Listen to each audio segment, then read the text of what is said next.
Okay, good morning. Welcome to a class on fronting, another class on fronting. We'll look at some other forms of fronting. You could front an A positive, you could front an object, to plus infinitive, imperative, gerund, participles, noun clause, verb phrase, and a that clause. We'll look at that in a second, and we will also look at something called extraposition. And in my mind, extraposition is kind of, not exactly, but kind of the opposite to fronting. And all I mean is extraposition is very often putting information down at the other end of the sentence.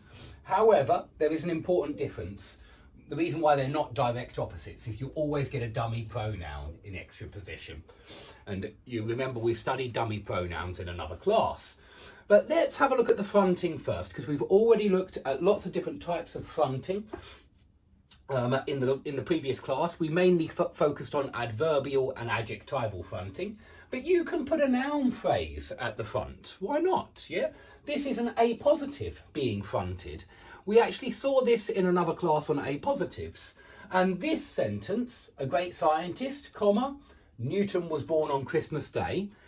I want you to compare that way of punctuating the A positive with two other options, which is you could say Isaac Newton, comma, the great scientist, comma, was born on Christmas Day. That would be a non-defining A positive.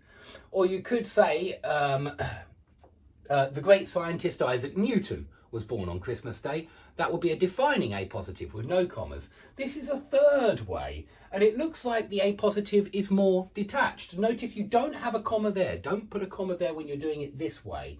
Yet this is the same as my example in the previous lesson where I said a con artist, comma, Conan Doyle tried to encourage people to believe in fairies and life after death.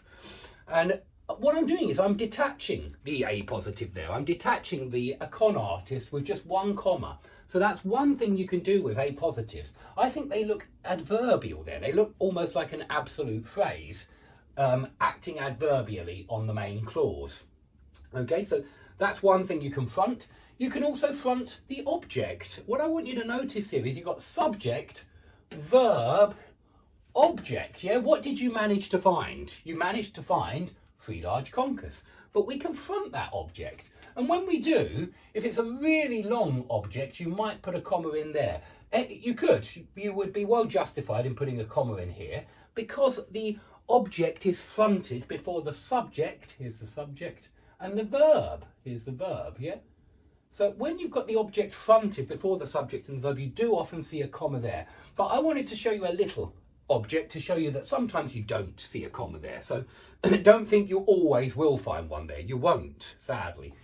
But here you'll definitely need one. Look at this one. The road leading to the hospital had been closed, comma, I remembered.